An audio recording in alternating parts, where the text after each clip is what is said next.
YouTube channel पर आप सभी का एक बार फिर से स्वागत। आज इस वीडियो में हम शुरुआत करेंगे चैप्टर नंबर 10 के लेक्चर नंबर 11 की। पिछले लेक्चर में हमने डाई हैलाइड्स को कंप्लीट कर लिया था। अब सिलेबस के अकॉर्डिंग हम हमारा अगला टॉपिक लेंगे। तो हमारे सिलेबस में इस चैप्टर से जो अगला टॉपिक है वो है हेलो एरीन। Hello arene.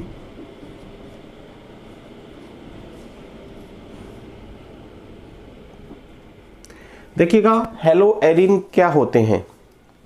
मान लीजिएगा हमारे पास एक एरोमेटिक वलय है, जैसे बेंजीन है, ठीक है। ये क्या है? बेंजीन, ठीक है।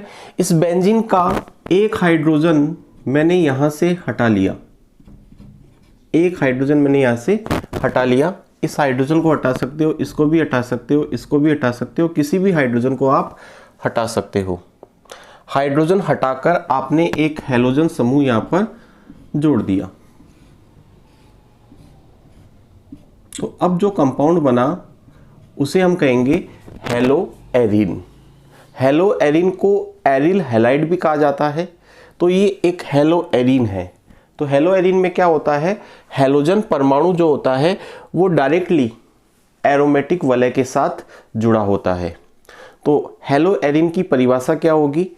वे यौगिक जिनमें हैलोजन परमाणु, वे यौगिक जिनमें हैलोजन परमाणु डायरेक्टली एरोमेटिक वलय के साथ जुड़ा होता है, उन यौगिकों को हेलो एरीन या एरिल हैलाइड कहा जाता है।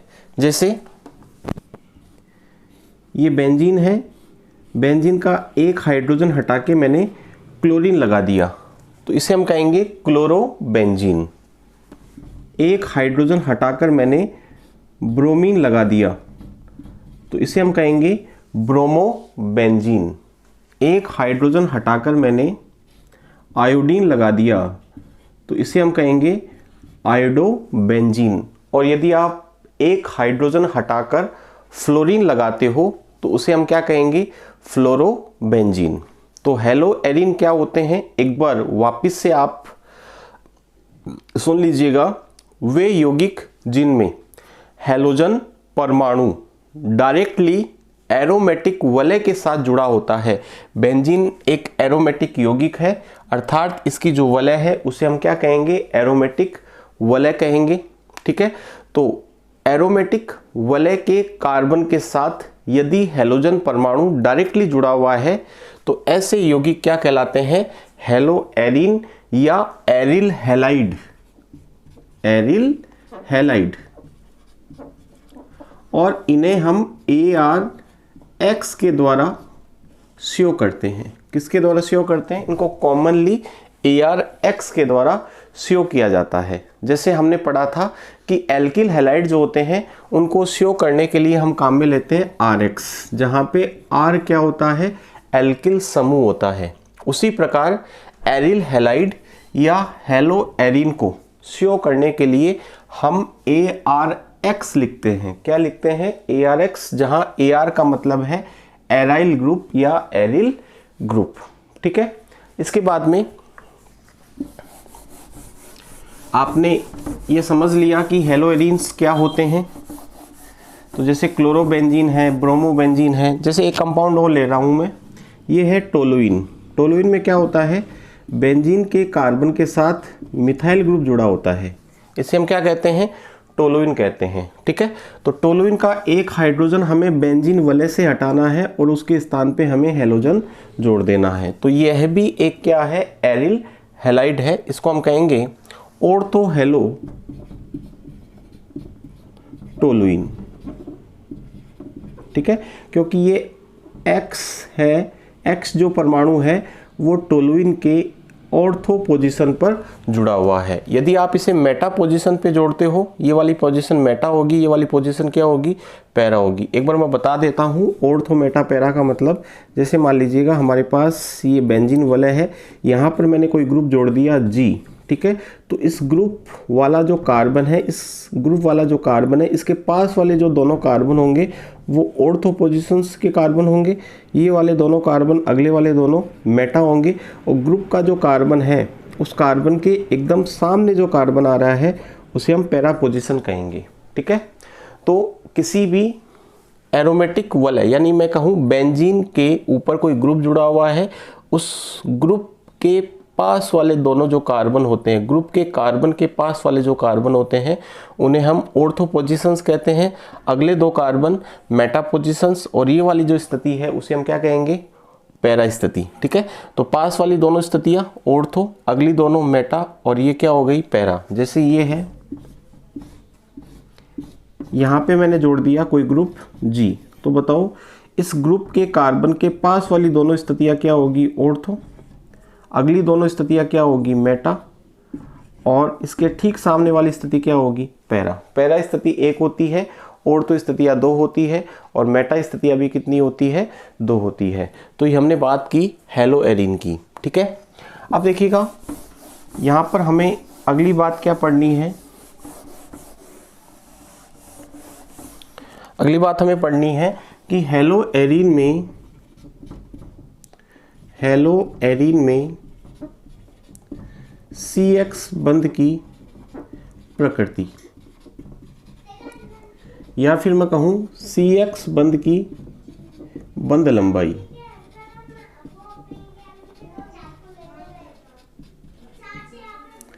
हेलो एरीन में CX बंध की प्रकृति या CX बंध की बंध लंबाई। देखिएगा हेलो एरीन में हैलोजन परमाणु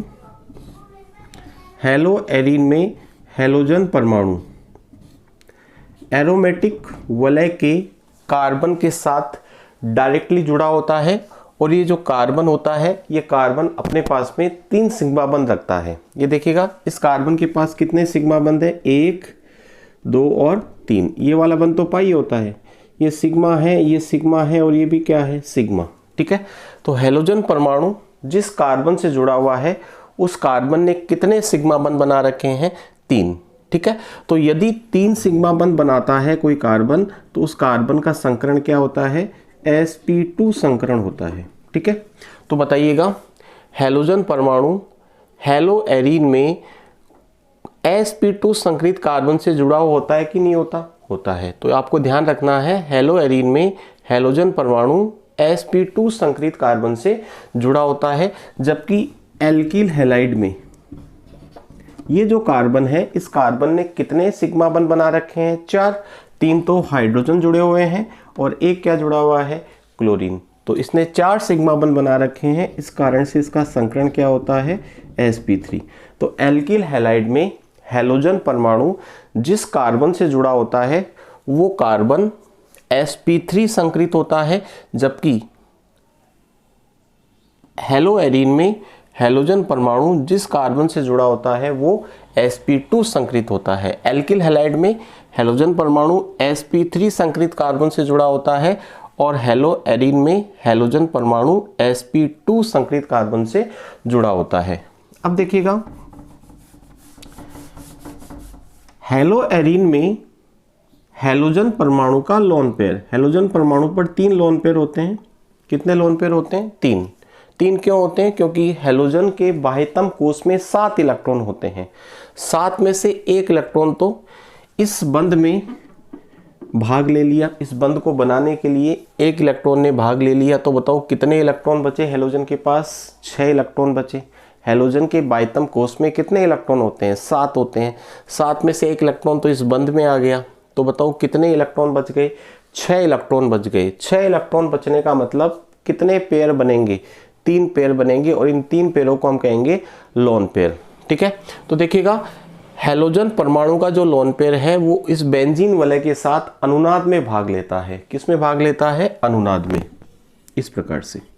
तो जब ये लोन पेयर यहाँ पर आएगा, इस कार्बन और X के बीच में आएगा, तो यहाँ पर एक बॉन्ड बनेगा। इस बॉन्ड के कारण से इस कार्बन की वैलेंसी जो है, इस कार्बन की जो संयोजकता है वो 5 हो जाएगी, और 5 होने के कारण से ये पाई बॉन्ड है वो टूटेगा, और टूट करके इस कार्बन के ऊपर इसके इलेक्ट्रॉन आ जाएंगे। जैसे ही इस पर इलेक्ट्रॉन आएंगे तो बताओ इस कार्बन के ऊपर क्या आएगा, माइनस, और हेलोजन के जो इलेक्ट्रॉन है वो कम हो गए। हेलोजन के जो लोन पेयर है वो पहले कितने लोन पेयर थे, 3, एक लोन पेयर बंद बनाने में भाग ले रहा है, तो बताओ अब इसके पास कितने लोन पेयर बचेंगे, 2, और 2 लोन पेयर बच गए। इसका मतलब एक लोन पेयर कम हो गया। लोन पेयर कम होने की वजह से इस X पर क्या आ जाएगा, प्लस आ जाएगा। सर ये अनुनाद क्यों हुआ, ये अनुनादी प्रोसेस क्यों हो रही है, क्योंकि देखो जब लोन पेयर और डबल बॉन्ड एकांतर स्थिति पर होते हैं तो अनुनाद की प्रक्रिया संपन्न होती है। ऐसा आपने क्लास 11 में पढ़ा होगा। अनुनाद होने के लिए कुछ शर्तें होती है, जैसे कम से कम 2 डबल बॉन्ड एकांतर स्थिति पर होने चाहिए तब अनुनाद होता है, एक लोन पेयर और एक डबल बॉन्ड एकांतर स्थिति पर हो, अल्टरनेट पोजीशन पर हो तो अनुनाद होता है, रेजोनेंस होता है, अनुनाद को रेजोनेंस कहते हैं इंग्लिश के अंदर। एक नेगेटिव चार्ज और एक डबल बॉन्ड एकांतर स्थिति पर होता है तो रेजोनेंस की प्रोसेस होती है, और एक पॉजिटिव चार्ज और एक डबल बॉन्ड अगर एकांतर स्थिति पर हो तब भी क्या होता है, रेजोनेंस। तो यहाँ पर लोन पेयर और डबल बॉन्ड एकांतर स्थिति पर थे। एकांतर का मतलब होता है एक छोड़कर एक, इसलिए यहाँ पर क्या होगा, अनुनाद। तो बताओ इस कार्बन पे क्या आ जाएगा, माइनस। तो यहाँ पे हम इसकी अनुनादी संरचना बनाएंगे, तो इस पर आगे 2 इलेक्ट्रॉन की वजह से इस पर क्या आ जाएगा, माइनस। यहाँ पे डबल बॉन्ड आ जाएगा X, इस पे कौन सा आवेश आ जाएगा, प्लस, और इसके पास अब कितने लोन पेयर बचेंगे, 2, क्योंकि एक लोन पेयर तो बंद बनाने में भाग ले लिया। तो बताओ क्या इस बंद के ऊपर कोई प्रभाव पड़ा क्या, नहीं। क्या इस बंद के ऊपर कोई प्रभाव पड़ा क्या, नहीं। अब क्या होगा, ये जो माइनस है, या फिर मैं कहूँ यहाँ पर जो 2 इलेक्ट्रॉन है ये वापस से अनुनाद में भाग लेंगे और यहाँ पर बॉन्ड बनाएंगे। जैसे यहाँ पर बॉन्ड बनाएंगे तो इस कार्बन की जो संयोजकता है वो कितनी हो जाएगी, 5 हो जाएगी। 5 होते ही ये पाई बॉन्ड टूट करके यहाँ पर आ जाएगा। तो बताओ यहाँ पर 2 इलेक्ट्रॉन आ जाएंगे जिसकी वजह से इस कार्बन के ऊपर क्या आ जाएगा, माइनस आ जाएगा। तो हम इसको इस प्रकार से शो करेंगे, यहाँ पर हम लिख देंगे 2 इलेक्ट्रॉन और साथ में क्या लगा देंगे, माइनस आवेश। ठीक है, क्या इस पाई बॉन्ड के ऊपर कोई इफेक्ट पड़ा क्या, नहीं पड़ा। तो यहाँ पर एक पाई बॉन्ड आ जाएगा, ये डबल बॉन्ड X, इस पे प्लस, यहाँ पर कितने इलेक्ट्रॉन, 4 इलेक्ट्रॉन, मतलब 2 लोन पेयर। अब क्या होगा, ये माइनस आवेश या फिर मैं कहूँ दोनों इलेक्ट्रॉन यहाँ पर बॉन्ड बनाएंगे तो इस पाई बॉन्ड के इलेक्ट्रॉन इस कार्बन के ऊपर आ जाएंगे। तो बताओ इस कार्बन पे क्या आ जाएगा, माइनस चार्ज आ जाएगा। तो हम इसको शो करेंगे, यहाँ पर 2 इलेक्ट्रॉन शो कर देंगे क्योंकि ये बॉन्ड जो टूटा इसमें 2 इलेक्ट्रॉन थे वो इस कार्बन पे आ गए। तो बताओ इस पर कौन सा आवेश होगा, माइनस। यहाँ क्या है, डबल बॉन्ड, यहाँ क्या है, डबल बॉन्ड, यहाँ डबल बॉन्ड है, X के ऊपर क्या है, प्लस आवेश। अब क्या होगा, ये जो माइनस चार्ज है या 2 इलेक्ट्रॉन है वो यहाँ पर बॉन्ड बनाएंगे। जैसे ही यहाँ पर बॉन्ड बनाएंगे तो इस कार्बन की संयोजकता 5 हो जाएगी। 5 को 4 करने के लिए ये बॉन्ड वापस से ब्रेक होगा और X पर इस बॉन्ड के दोनों इलेक्ट्रॉन वापस से आ जाएंगे। तो बताओ X पर अब वापस से कितने इलेक्ट्रॉन हो जाएंगे, 6 इलेक्ट्रॉन का मतलब 3 लोन पेयर। तो इसको हम कुछ इस प्रकार से शो कर देंगे। ये पाई बॉन्ड जो है वो वापस से ब्रेक हो जाएगा और केवल कौन सा बॉन्ड रह जाएगा, सिंगल बॉन्ड या सिग्मा बॉन्ड रह जाएगा। डबल बॉन्ड किस में चेंज हो जाएगा, सिंगल बॉन्ड में। तो यहाँ पर वापस से 6 इलेक्ट्रॉन मतलब 3 लोन पेयर हो जाएंगे। तो ये किसकी अनुनादी संरचनाएं हैं, हेलो एरीन की। ये अनुनादी संरचनाएं आपसे बोर्ड में पूछी जा सकती है। आपसे क्वेश्चन पूछा जा सकता है कि हेलो एरीन की अनुनादी संरचनाएं बनाओ, तो आप इनको बनाने की प्रैक्टिस कीजिएगा।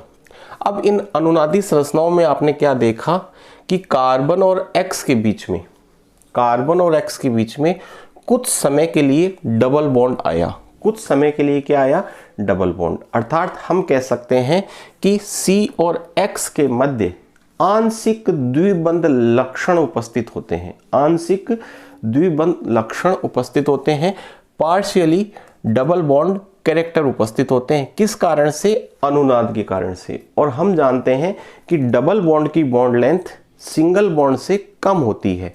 डबल बॉन्ड की बॉन्ड लेंथ सिंगल बॉन्ड से क्या होती है, कम होती है। यदि हम बात करें RX की, तो RX में अनुनाद नहीं पाया जाता। RX में अनुनाद नहीं पाया जाता, जिस कारण से RX में CX बंध की बंध लंबाई 1.70 एंगस्ट्रॉम होती है। लेकिन हेलोएरिन में अनुनाद पाया जाता है, जिस कारण से कार्बन और X के मध्य आंशिक द्विबंध लक्षण आ जाते हैं, जिस कारण से कार्बन X जो बंध लंबाई है किसकी, हेलोएरिन की, वो एल्किल हैलाइड की बंध लंबाई से कम हो जाती है। कितनी रह जाती है, 1.60 एंगस्ट्रॉम। अब आप काम की बात सुनिएगा। पहली काम की बात तो आपको हेलोएरिन की अनुनादी संरचनाएं बनानी आनी चाहिए। दूसरी काम की बात, इन अनुनादी संरचनाओं का अनुनादी संकर भी आपको बनाना आना चाहिए। तो अनुनादी संकर का मतलब होता है सभी अनुनादी संरचनाओं का मिक्स रूप। यहाँ पर आप देख रहे हैं ये जो तीनों पाई बॉन्ड्स हैं वो रिंग के अंदर घूम रहे हैं। तो घूमते हुए हम इनको दिखाएंगे डॉट लाइन के द्वारा, ठीक है। तो हम एक बीच में डैश डैश डैश करके गोला खींच देते हैं। इस गोले का मतलब होता है कि ये पाई बॉन्ड जो है वो वलय के अंदर क्या कर रहे हैं, रोटेट कर रहे हैं, घूम रहे हैं, ठीक है। अब मुझे ये बताइएगा यहाँ पर क्या है, ये सिग्मा बॉन्ड है। अब यहाँ पर एक पाई बॉन्ड बना है कि नहीं बना, कुछ समय के लिए बना, इसलिए हम यहाँ पर डैश डैश करके इसको शो करेंगे। यहाँ पर क्या है, X। इसको आप इस प्रकार भी समझ सकते हैं कि जो बंध टूटता है और जो बंध बनता है उसको हम डैश लाइन से शो करते हैं। जो बंध बनता है और जो बंध टूटता है उसको हम डैश लाइन से शो करते हैं, और जो बंध ना तो टूटे और ना बने उनको हम सामान्य लाइनों के द्वारा शो करते हैं। तो बताओ ये जो पाई बॉन्ड है यहाँ पर बना फिर वापस से टूटा, तो इसको हम डैश लाइन से शो कर देंगे यहाँ पर। अब यहाँ पर देखो ये पाई बॉन्ड टूटा तो यहाँ पर डैश लाइन, यहाँ पर फिर पाई बॉन्ड बना तो डैश लाइन, यहाँ पर फिर देखो क्या हुआ, टूटा तो डैश लाइन, यहाँ पर भी डैश लाइन, यहाँ पर भी डैश लाइन, यहाँ पर भी डैश लाइन, या फिर आप बीच में डैश डैश करके क्या खींच सकते हो, गोला खींच सकते हो, ठीक है। तो अब देखिएगा इसका अनुनादी संकर हम बना रहे हैं, आवेश हमें लगाना है। अकेला जो माइनस है वो कितने कार्बन पे आ रहा है, 3 कार्बन पे। एक माइनस पहले इस ऑर्थो स्थिति पर आया, फिर पैरा पे आया, फिर किस पे आया, मेटा पे आया। तो अकेला माइनस 3 कार्बनों पे जा रहा है। पहले यहाँ आया, फिर यहाँ आया और फिर यहाँ आया। इसका मतलब यहाँ यहाँ यहाँ अकेले माइनस को कितनी जगह जाना पड़ रहा है, 3 जगह। तो हम उसको 3 भागों में बांट देंगे। तो minus del by 3, minus del by 3 और माइनस डेल बाई 3, और x पे हमेशा क्या रहा, प्लस। तो बताओ इसको हम क्या लिख देंगे, प्लस डेल। तो बताओ प्लस डेल और minus del by 3, minus del by 3, minus del by 3 आपस में संतुलित हुए कि नहीं हुए। ये तो हो गया +1, और -1/3 -1/3 -1/3 ये कितना हो गया, -1। तो -1 + 1 से कैंसिल आउट हो गया। इस वजह से ये इसका क्या है, अनुनादी संकर है। किस प्रकार बनाना है मैंने आपको बता दिया, आप इसका स्क्रीनशॉट ले सकते हैं। अब देखिए एल्किल हैलाइड में कितनी, 1.70 एंगस्ट्रॉम, ठीक। कि हेलोएरिन में CX बंध की बंध लंबाई 1.60 एंगस्ट्रॉम होती है, एल्किल हैलाइड में कितनी होती है, 1.70 एंगस्ट्रॉम। कम क्यों होती है, क्योंकि अनुनाद के कारण से आंशिक द्विबंध लक्षण आ जाते हैं। अनुनाद के कारण से क्या आ जाते हैं, आंशिक द्विबंध लक्षण, किसमें, C और X के मध्य। CX बंध में आंशिक द्विबंध लक्षण के कारण से हेलोएरिन में CX बंध की बंध लंबाई एल्किल हैलाइड की तुलना में क्या होती है, कम होती है। तो एक बार वापस से सुन लीजिएगा क्या क्या क्वेश्चंस पूछे जाते हैं। नंबर 1, हेलोएरिन की अनुनादी संरचनाएं बनाइए।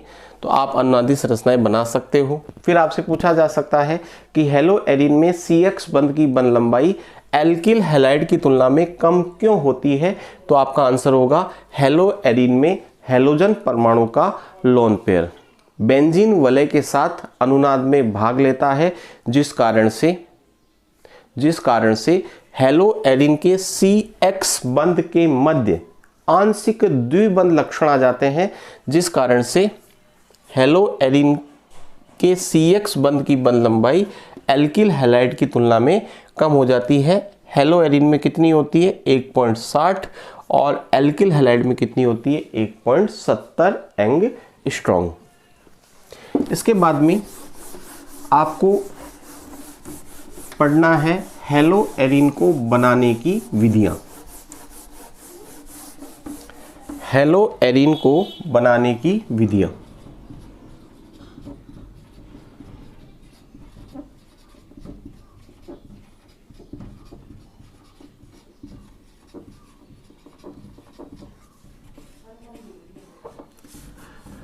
देखिएगा, हेलो एरिन को बनाने की विधियों की यदि हम बात करें तो विधियों में पहली विधि है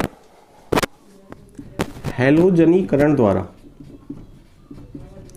हैलोजनीकरण द्वारा, हैलोजनीकरण का मतलब होता है हाइड्रोजन हटाकर हैलोजन को जोड़ना। हैलोजनीकरण का क्या मतलब होता है बच्चों?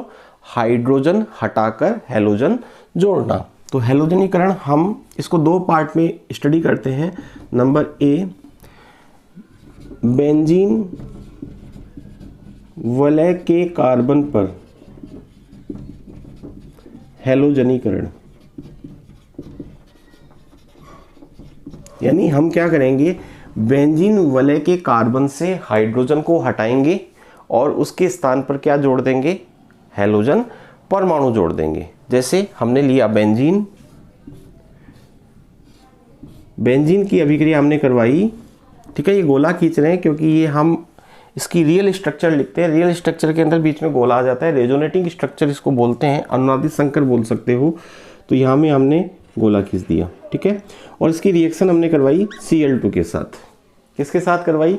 Cl2 के साथ। किसकी उपस्थिति में? AlCl3 की उपस्थिति में। तो आप हैलोजनीकरण जब भी करो तो आपको क्या करना है? बेंजीन लेनी है और बेंजीन की क्रिया Cl2 या Br2 के साथ आप करवा सकते हो। यहाँ पे फिर मैंने क्या लिया? बेंजीन ले लिया और इस पर मैंने क्रिया करवाई Br2 के साथ, ठीक है। तो इस विधि से जनरली हम क्लोरोबेंजीन या ब्रोमोबेंजीन का क्या करते हैं? निर्माण करते हैं। जब आप Cl2 के साथ क्रिया करवाओ तो AlCl3 आपको लेना है, ठीक है। AlCl3 क्या है? एक लुईस अम्ल है, या इसको हैलोजन वाहक भी बोलते हैं, लुईस अम्ल।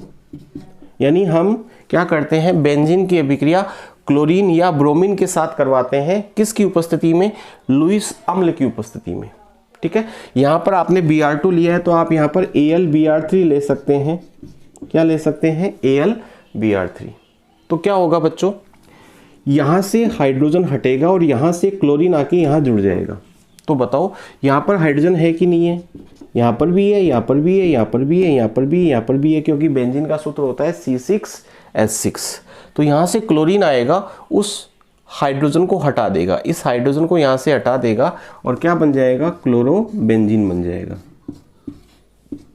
और जो हाइड्रोजन हटा वो Cl से क्रिया करके क्या बनाएगा? HCl बनाएगा, ठीक है। अब इसकी क्रियाविधि हम समझेंगे, उससे पहले आप रिएक्शन को समझ लीजिएगा। Br2 लेते हो तो AlBr3 आप ले सकते हो, AlCl3 भी ले सकते हो, कोई फर्क नहीं पड़ता। हैलोजन वाहक या लुईस अम्ल होना चाहिए। तो बताओ यहाँ से हाइड्रोजन हटेगा, यहाँ पे 2 Br है, एक Br यहाँ आके जुड़ जाएगा तो ब्रोमोबेंजीन बन जाएगी, प्लस क्या बन जाएगा? HBr, ठीक है। अब ये जो लुईस अम्ल हमने लिया AlCl3 या AlBr3, इसके स्थान पर हम SbCl5 भी ले सकते हैं, इसके स्थान पर हम FeCl3 भी ले सकते हैं। इसका मतलब AlCl3 के स्थान पे SbCl5 भी आपको दिया जा सकता है, AlBr3 के स्थान पर आपको FeCl3 भी दिया जा सकता है।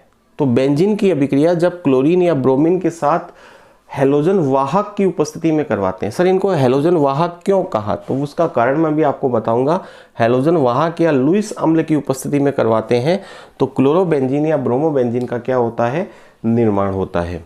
अब देखिएगा ये जो अभिक्रिया है वो किस प्रकार से होती है, इसकी क्रिया विधि क्या है। फिलहाल आप इस अभिक्रिया को याद कर लीजिएगा कि बेंजीन की अभिक्रिया Cl2 के साथ in the presence of AlCl3 या AlBr3 या SbCl5 या FeCl3, तो क्या बनता है? क्लोरोबेंजीन या ब्रोमोबेंजीन का क्या होता है? निर्माण। यदि Br2 लोगे तो ब्रोमोबेंजीन बनेगा, क्लोरीन लोगे तो क्लोरोबेंजीन बनेगा, ठीक है। अब ये रिएक्शन किस प्रकार से होती है और ये रिएक्शन कौन सी रिएक्शन है, इसको हमें समझना है। तो हम बात करेंगे इसकी क्रियाविधि की, मैकेनिज्म।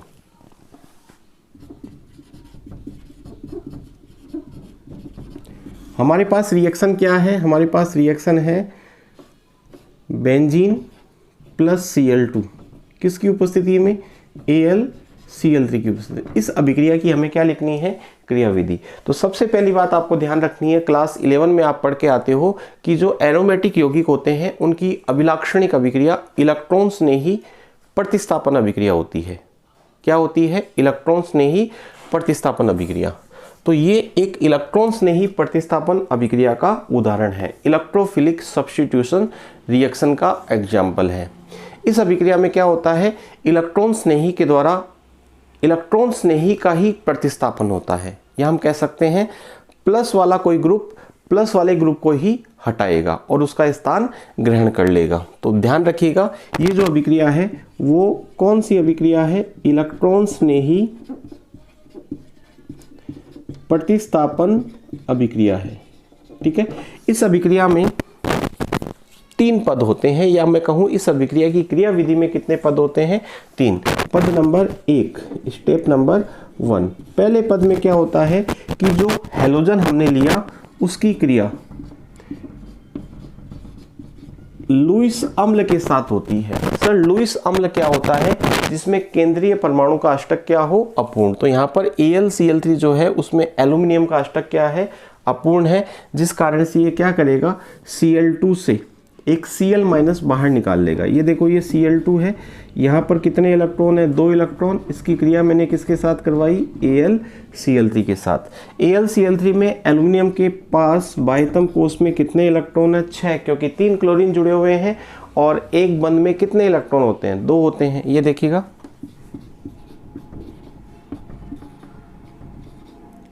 2, 2 4 और 2 6। तो बताओ एल्यूमिनियम के बाह्यतम कोष में कितने इलेक्ट्रॉन है, 6 इलेक्ट्रॉन है। इसको कितने इलेक्ट्रॉन की आवश्यकता है, 2 इलेक्ट्रॉन की। क्यों है आवश्यकता, क्योंकि इसको अपना अष्टक क्या करना है, पूरा करना है। तो यहाँ से ये क्या करेगा, AlCl3 इस Cl को अपने पास ले लेगा, और Cl को जब बाहर लेगा अपने पास लेगा तो दोनों इलेक्ट्रॉन Cl के साथ आ जाएंगे, यानी Cl को Cl माइनस की फॉर्म में ये अपने ऊपर चिपका लेगा। तो बताओ ये किस रूप में बाहर निकलेगा, ये दोनों इलेक्ट्रॉन इस Cl के साथ चले गए तो इस Cl पे तो प्लस आ गया और ये Cl माइनस इसके साथ चिपक गया, तो बताओ क्या बन गया, AlCl4 माइनस। तो इसने क्या किया, एक तरह से हैलोजन का वहन किया। ठीक है, इसलिए इसको क्या कह देते हैं, हैलोजन वाहक कह देते हैं। क्या हुआ, वापस से सुन लो, Cl2 के साथ AlCl3 की क्या हुई, अभिक्रिया। AlCl3 ने Cl2 का Cl माइनस बाहर निकाल लिया। सर Cl माइनस कैसे निकला, यहाँ पर देखो कितने इलेक्ट्रॉन थे दोनों के बीच में, 2 इलेक्ट्रॉन। तो जब ये Cl दोनों इलेक्ट्रॉन को लेते हुए निकलेगा तो एक तो खुद का इलेक्ट्रॉन ले रहा है और एक इस Cl का भी ले रहा है। तो 2 इलेक्ट्रॉन इसके पास आ रहा है, खुद का आ रहा है, खुद के साथ 1 इलेक्ट्रॉन और आ रहा है। इसका मतलब Cl किस रूप में बाहर निकल रहा है, Cl माइनस, और ये Cl माइनस इस एल्यूमिनियम के साथ चिपक के क्या बना रहा है, AlCl4 माइनस, और ये क्या बन गया, Cl प्लस। और ये Cl प्लस क्या है, इलेक्ट्रॉन स्नेही है। Cl प्लस क्या है, इलेक्ट्रॉन स्नेही। मैंने कहा था कि यदि किसी स्पीसीज पर प्लस आवेश होता है तो वो इलेक्ट्रॉन स्नेही की भांति कार्य करता है। फिर स्टेप नंबर 2, दूसरे स्टेप में क्या होता है, दूसरे पद में क्या होता है, जो बेंजीन वलय है उस बेंजीन वलय के कार्बन पर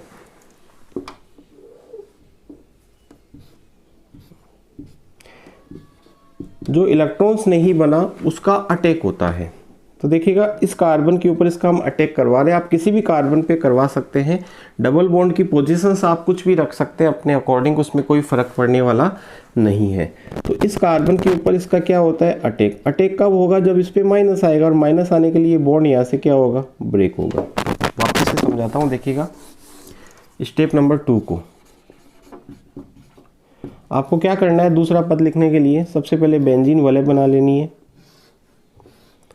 आपकी इच्छा हो वहाँ पर 3 पाई बॉन्ड बना देना, लेकिन अल्टरनेट होने चाहिए, जैसे मैंने यहाँ बना दिए। ठीक है, और इस कार्बन पे मान लो आप अटैक करवा रहे हो, तो बताओ इस Cl प्लस का यहाँ अटैक कब होगा, जब यहाँ पे माइनस होगा। और यहाँ पे माइनस कब आएगा, जब ये पाई बॉन्ड ब्रेक होके यहाँ आएगा। तो बताओ ये पाई बॉन्ड ब्रेक हो गया, यहाँ है तो यहाँ पे क्या आ गया, माइनस। जैसे ही माइनस आया इस Cl प्लस ने इसके ऊपर क्या कर दिया, अटैक कर दिया। तो बताओ क्या बनेगा,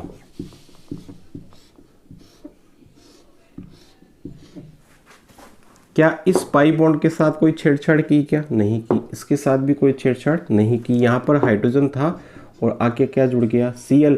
और देखो ये पाई बॉन्ड जब इस कार्बन पे आया तो इस कार्बन पे क्या आएगा? प्लस, क्योंकि इस पे माइनस आ रहा है तो इस पे क्या आएगा? प्लस आएगा। ठीक है। अब क्या होगा? ये जो स्पीसीज बनी इसे हम एरिनियम आयन कहते हैं। इसमें अनुनाद होगा, प्लस और डबल बॉन्ड एकांतर स्थिति पर है तो ये पाई बॉन्ड के इलेक्ट्रॉन यहां पर शिफ्ट होंगे।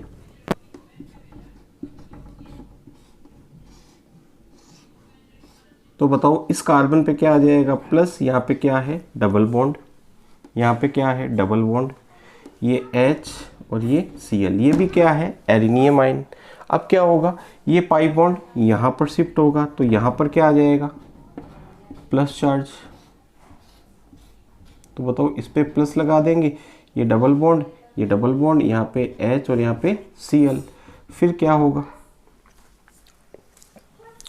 ये तीन अनुनादी संरचना हम इसकी बना देंगे और इन तीनों का हम क्या बना सकते हैं? अनुनादी संकर, जिसे हम एरिनियम आयन बोलते हैं। एरिनियम आयन का अनुनादी संकर बोलते हैं। ठीक है। तो अनुनादी संकर किस प्रकार बनेगा उसको मैं बना देता हूँ। देखिएगा, क्या प्लस चार्ज 6 के 6 कार्बन पे आया? क्या नहीं। प्लस चार्ज 3 कार्बन पे आया। कितने कार्बन पे? देखो, एक पहले यहाँ था, फिर यहाँ आया और फिर यहाँ चला गया। 6 में से 3 कार्बन पे आया तो हम आधा गोला खींचेंगे प्लस करके, प्लस लगा के। ठीक है। यानी 6 में से 3 कार्बन पे आ रहा है और यहाँ पर क्या है? H और यहाँ पर क्या है? Cl। और ये जो स्पीसीज बनी इसे हम क्या कहेंगे? एरिनियम आयन का अनुनादी संकर, या फिर इसको एरिनियम आयन भी हम बोलते हैं। एक्चुअल में एरिनियम आयन यही होता है क्योंकि ये एरिनियम आयन की क्या है? अनुनादी संरचनाएं। फिर तीसरे पद में क्या होता है बच्चों? तीसरे पद में स्टेप नंबर 3, ये जो एरिनियम आयन बना, ये जो एरिनियम आयन बना। अच्छा एक बात और, एरिनियम आयन में ये जो Cl है वो जुड़ रहा है तो हम इसको डैश लाइन से यहाँ पर शो कर देते हैं। ठीक है। ये क्या है? एरिनियम आयन। ये जो एरिनियम आयन बना इसकी क्रिया होती है AlCl4 माइनस के साथ। AlCl4 माइनस में क्या क्या चीज़ें हैं? AlCl3 प्लस Cl माइनस है। ये Cl माइनस क्या करता है? ये जो Cl माइनस है यहाँ से क्या निकलेगा बताओ? H निकल जाएगा। H क्यों निकलेगा? क्योंकि Cl जुड़ चुका है तो H को निकलना होगा। H किस रूप में निकलेगा? सॉरी, H निकलेगा H प्लस के रूप में। इसको हम इस प्रकार समझे तो ज़्यादा बेटर रहेगा। इसमें से कोई आप एक अनुनादी संरचना ले लो, ये वाली ले लो, ज़्यादा बेटर समझ में आएगा आपके।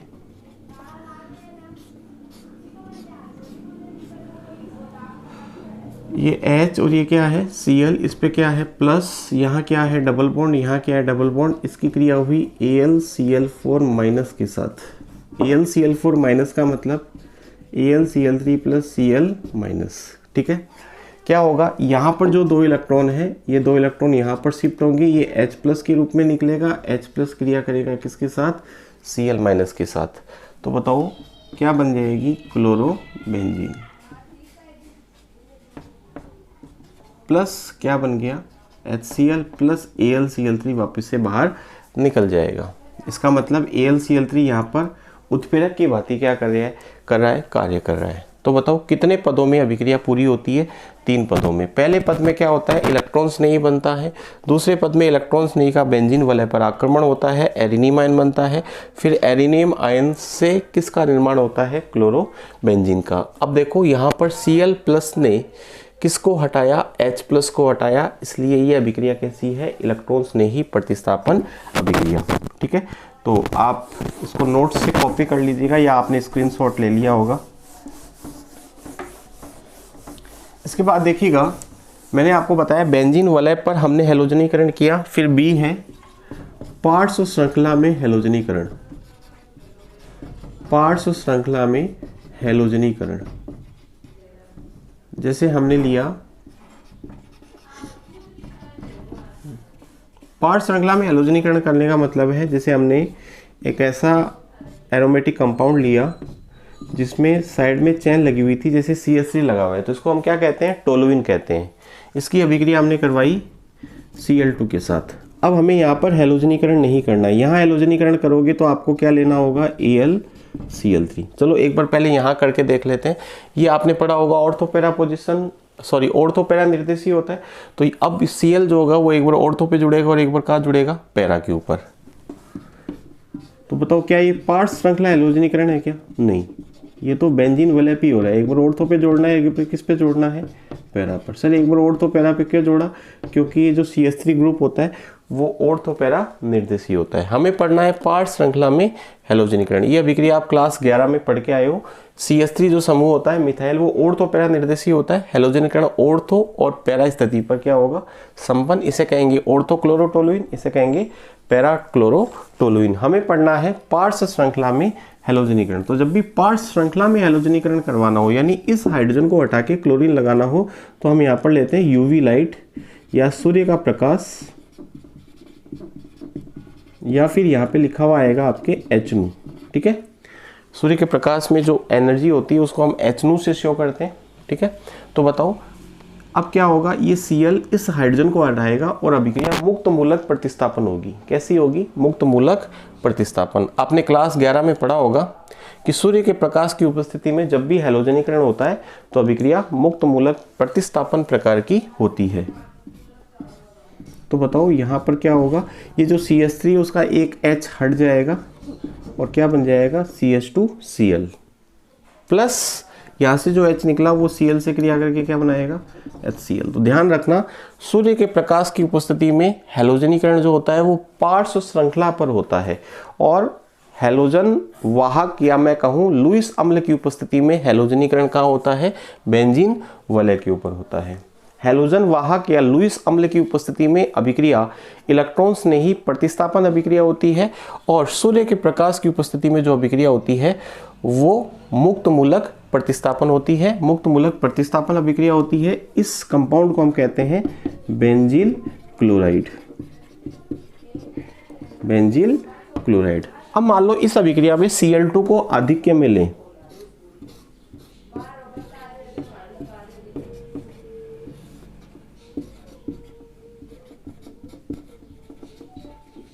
Cl2 को किस में लें, आधिक्य में।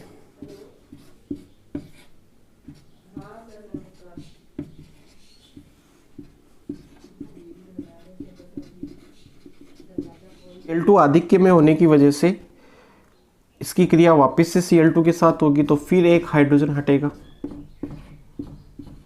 तो अब यहाँ पर कितने Cl हो जाएंगे, 2। Cl2 आधिक्य में तो फिर Cl2 बची रह जाएगी, तो फिर एक और हाइड्रोजन हटेगा और यहाँ पर कितने Cl हो जाएंगे, 3 Cl। ठीक है, तो ये है बेंजील क्लोराइड, इसको कहते हैं बेंजल क्लोराइड। ये क्या है, बेंजील क्लोराइड, इसको कहते हैं बेंजो ट्राइक्लोराइड, बेंजो ट्राइक्लोराइड। ठीक है, तो जब Cl2 को आधिक्य में लेते हैं तो बेंजील क्लोराइड, फिर बेंजल क्लोराइड और बेंजो ट्राइक्लोराइड बनता है। लेकिन यदि Cl2 को आधिक्य में ना लें तो सिर्फ क्या बनता है, बेंजील क्लोराइड। तो आज के इस वीडियो में हम इतना ही पढ़ेंगे। यदि आपको वीडियो अच्छा लगा हो तो लाइक कीजिएगा। मिलते हैं अगले वीडियो लेक्चर में आगे की रिएक्शंस के साथ। तब तक के लिए धन्यवाद। जय हिंद, जय भारत।